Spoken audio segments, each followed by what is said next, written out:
आज बिहार विधानसभा में राजद विधायक राहुल शर्मा नीतीश सरकार पर जमकर बरसे।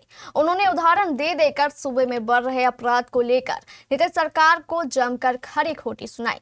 विधायक राहुल शर्मा ने अपने भाषण की शुरुआत एक शेर के साथ की, आप खुद सुनिए।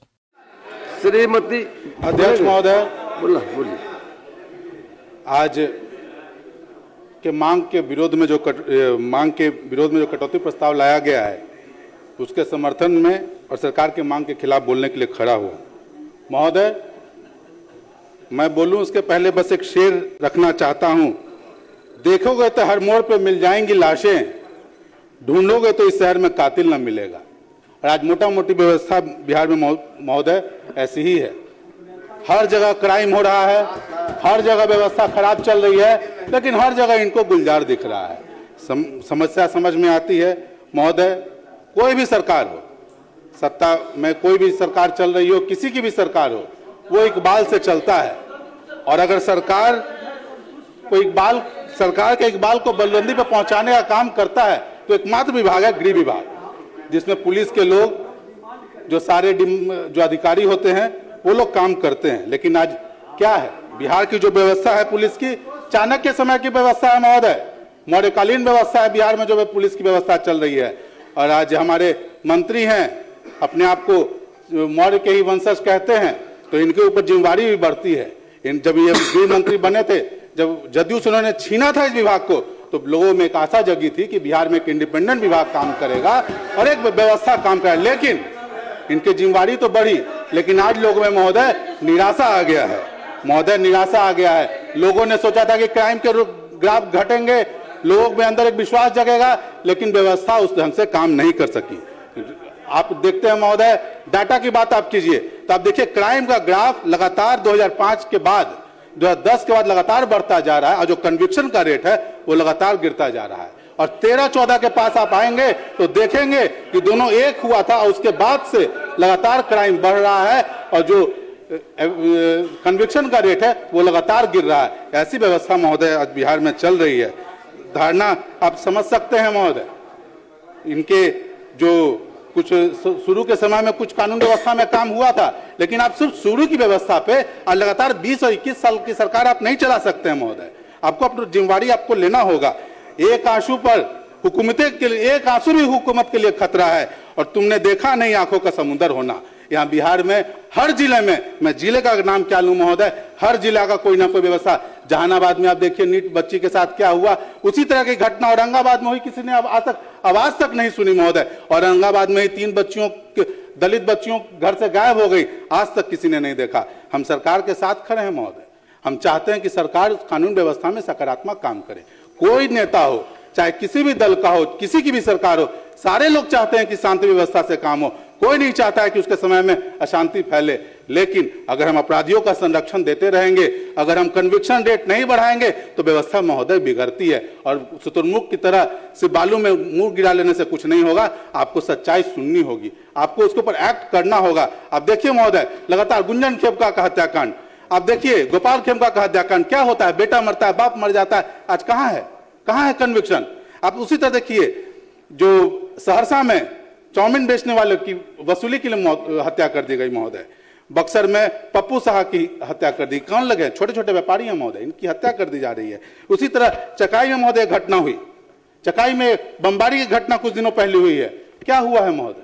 हर जगह जब पुलिस अच्छा काम करती है तो हम उसकी सराहना करते हैं। जहानाबाद में हाल में एक बच्ची गायब हुई थी, पुलिस ने बहुत तत्परता से 3 दिन के अंदर में लेकर, वो लोग बनारस से आए थे, हमने उसकी सराहना की थी। लेकिन आज फिर 3 दिन पहले 3 बच्चियां गायब हो गई हैं उसी जहानाबाद से, उसके कोई खोज खबर नहीं है। लगातार हम लोग प्रयास कर रहे हैं, लेकिन महोदय हमको इस चीज को देखना हो कि ये व्यवस्था जा कहां रही है।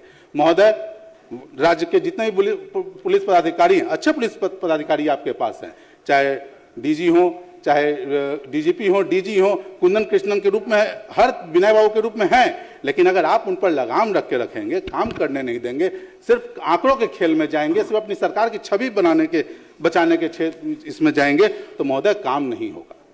और यही व्यवस्था आप देख रहे हैं कि आपको शराबबंदी की समीक्षा करने की बात कहते हैं तो आप लोगों को बुरा लगता है, लेकिन आपको महोदय देखना चाहिए कि 10 वर्ष हो गए हैं। 10 वर्ष ने आपने क्या खोया, क्या पाया? आपने जिस उद्देश्य से शराबबंदी लागू की थी, वो उस उद्देश्य की पूर्ति हो रही है कि नहीं है? और अगर आज तमाम व्यवस्था है महोदय, आप देखिए एक सूखा नशा घुस गया, शराब की एक पैरेलल इकोनॉमी जो सरकार के समकक्ष खड़ी हुई है, जो लगभग 1 लाख करोड़ रुपए की है, तो सरकार के सामने खड़ी है महोदय, जो सरकार का मुंह चिढ़ा रही है, सरकार को मुंह चिढ़ा रही है। आज ये व्यवस्था खड़ी है महोदय, इससे आप पीछे नहीं हट सकते। सूखा कारोबार, सूखा ड्रग्स का कारोबार महोदय, आज एनडीपीएस एक्ट हम लोग के सामने है, कहाँ है? उसको प्रभावी रूप से लागू कीजिए। आज हर जिले में, हर पंचायत में, हर जगह पे आप देखिए कि सूखा नशा का कारोबार हो रहा है। सूखा नशा का कारोबारी जो है वो दिन पर दिन बढ़ते चला जा रहा है, और ये एक दिन हम लोग के बीच में महोदय समस्या खड़ा होगा। जिस राज्य पंजाब सूखा नशा के लिए हमेशा वहां असेंबली में हंगामा होता है, बिहार भी बहुत दूर नहीं है महोदय। और मेरा मानना है कि कहीं न कहीं इसी के चलते लूट, छिनतई, रेप जैसी घटना नाबालिग बच्चों के साथ महोदय, 1 साल की बच्ची, 1.5 साल की बच्ची, 2.5 साल की बच्ची, 4 साल की, क्या हो रहा है महोदय, क्या हो रहा है? नवरूणा का भी देखना चाहिए। आप सिर्फ एक घटना के बारे में नहीं कह सकते, नवरूणा का देखना चाहिए। आपको नीट छात्रा के साथ क्या हुआ देखना चाहिए। आप एक घटना के बारे में क्या कहने, जिम्मेवारी से आप नहीं भाग सकते हैं। बस देखिए, हम लोग सभी यहाँ लोग बैठे हैं, हम लोग को एक बात समझना चाहिए कि आज कुछ लोग इधर हैं, कुछ लोग उधर हैं सिर्फ। लेकिन आज जहां की बात करें, सम्राट चौधरी जी कहाँ थे उस समय, कहाँ थे उस समय, पता कीजिए। तो देखिए, सच्चाई से आपको बात रखनी चाहिए, और इस तरह से टिक्का टिप्पणी करने से नहीं होगा, क्योंकि सवाल तो सबसे पूछा जाएगा, सवाल सबसे पूछा जाएगा। महोदय क्या हो गया? पुलिस की जो हम लोग मोटिवेशन देख रहे हैं, पुलिस पदाधिकारियों के साथ क्या हो रहा है? दौड़ा दौड़ा के माफिया उनको पीट रहा है महोदय, कहीं बालू घाट पर पिटा रहा है, कहीं कहीं पिटा रहा है। तो ये तो हम सबके लिए चिंता की विषय है, ये हम सबके लिए चिंता का विषय है कि लोग कानून को अपने हाथ में ले रहे हैं, लोग कानून को अपने हाथ में ले रहे हैं महोदय। ये तो हम लोग के सबके चिंता का विषय है। कल उनको पीट रहे हैं, कल आपको हमको पीटेंगे। जब वो माफिया बढ़ेगा तो होगा क्या? यही सब होगा। तो इस पर हम लोग को लगाम लगाने के लिए काम करना चाहिए। अब कार्रवाई के नाम पे देख लीजिए, एफआईआर कर देते हैं, जितने लोग हैं तो चिन्हित करके, आप अननोन के नाम पे किसी को चिन्हित करके एक एफआईआर कर देते हैं कि भाई ये लोग शामिल थे, ये लोग शामिल थे। लेकिन कभी देखा है आपने कि हो क्यों रहा?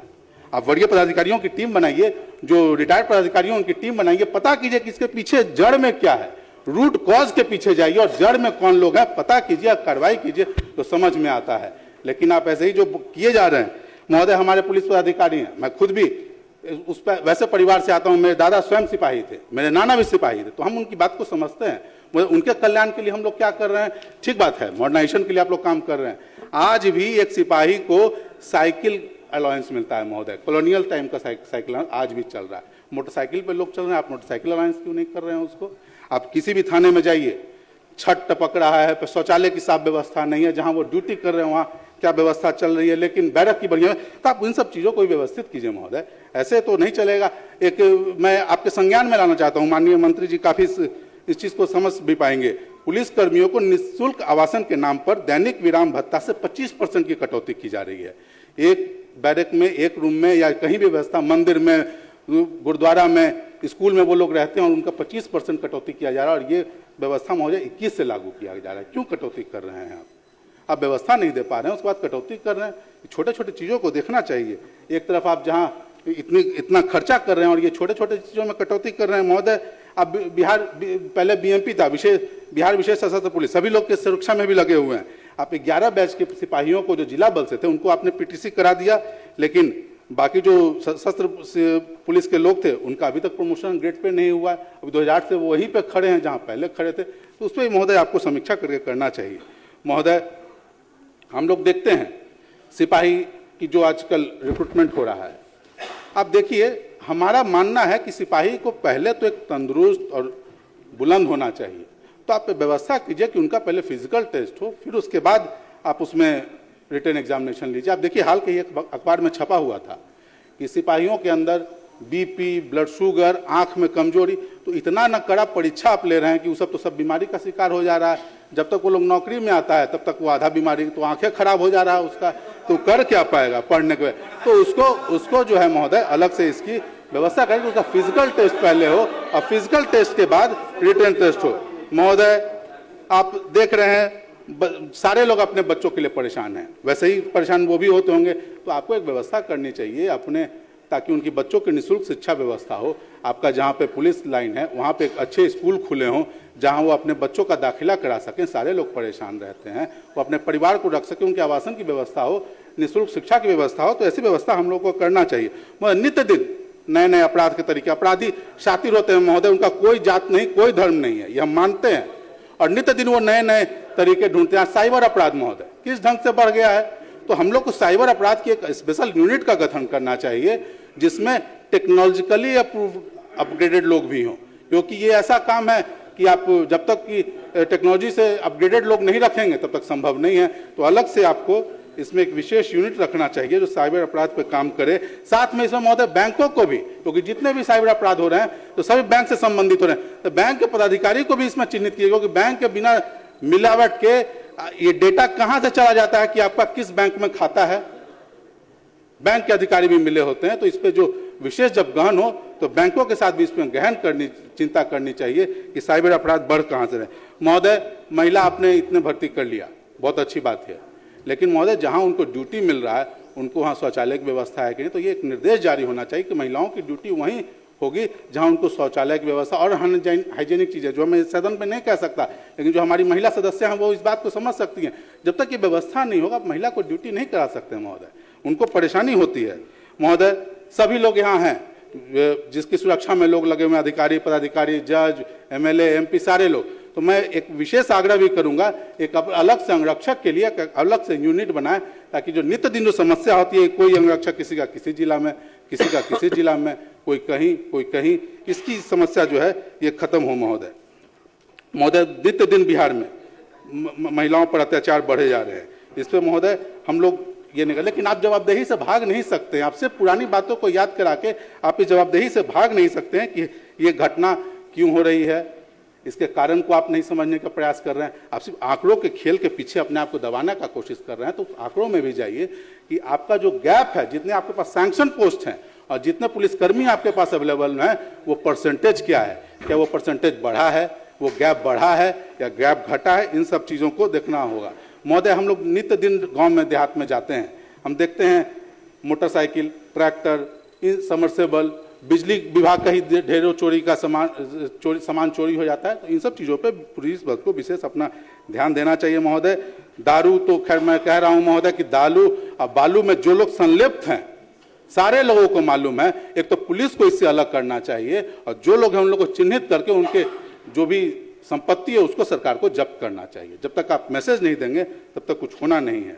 महोदय हमने अलग से बताया एनडीपीएस एक्ट के बारे में। एनडीपीएस एक्ट में प्रावधान है, हमारे राज्य को उसमें पहले से सचेत हो जाना चाहिए, क्योंकि जिस तरह से नशा का कारोबार बढ़ रहा है महोदय, आप कह रहे थे कि संरक्षण नहीं है, कैसे नहीं अपराधियों को संरक्षण है।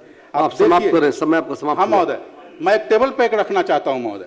ये एक घोसी थाने का घटना है 21/2021। इस घटना में महोदय एक बच्चा जो गिरजेश कुमार नाम का था, 22 साल का, पुलिस के कस्टडी में उसकी डेथ हो जाती है। जो अपर मुख्य न्यायाधीश दंडाधिकारी प्रथम जांच पदाधिकारी थे, उन्होंने साफ लिख के दिया कि पदाधिकारी को दंडित करने के लिए, लेकिन ये आज के डेट में डीएसपी बन के बैठे हुए हैं जगहों पे। महोदय 18 मिनट है महोदय, 18 मिनट है, आप देख लीजिए महोदय। और नाम आया है, नाम आया है, तो महोदय इन सब चीजों को देख के इसको महोदय, इसको मैं टेबल कर रहा हूँ महोदय। मैं चाहूंगा कि सरकार इस पर संज्ञान ले और काम करे महोदय। साथ ही महोदय एक लास्ट महोदय, एक और एफआईआर है महोदय, ये हमारे लास्ट महोदय, अध्यक्ष महोदय आप दे दीजिए। अध्यक्ष मत करे लापरवाही, नहीं तो हो सकती है बड़ी तबाही। सुरक्षा के मानकों से मत कीजिए समझौता, अन्यथा हो सकता है बड़ा खतरा। हर स्कूल, हर कोचिंग, हर कंप्यूटर सेंटर और हर रेस्टोरेंट के साथ अपने सभी व्यावसायिक प्रतिष्ठानों में लगाए फायर एक्सटिंग्विशर यानी अग्निशामक यंत्र। उच्च स्तरीय प्रीमियम क्वालिटी की फायर एक्सटिंग्विशर के लिए संपर्क करें सती सिक्योरिटी नियर ऋषि भवन। पाउडर, गैस और केमिकल हर फॉर्म में उपलब्ध, स्टैंडर्ड क्वालिटी भी और प्रीमियम क्वालिटी भी। सती सिक्योरिटी नियर ऋषि भवन, बड़ा बाजार, Katihar. Phone number 064 52 24 25 73, mobile number 9297 979709।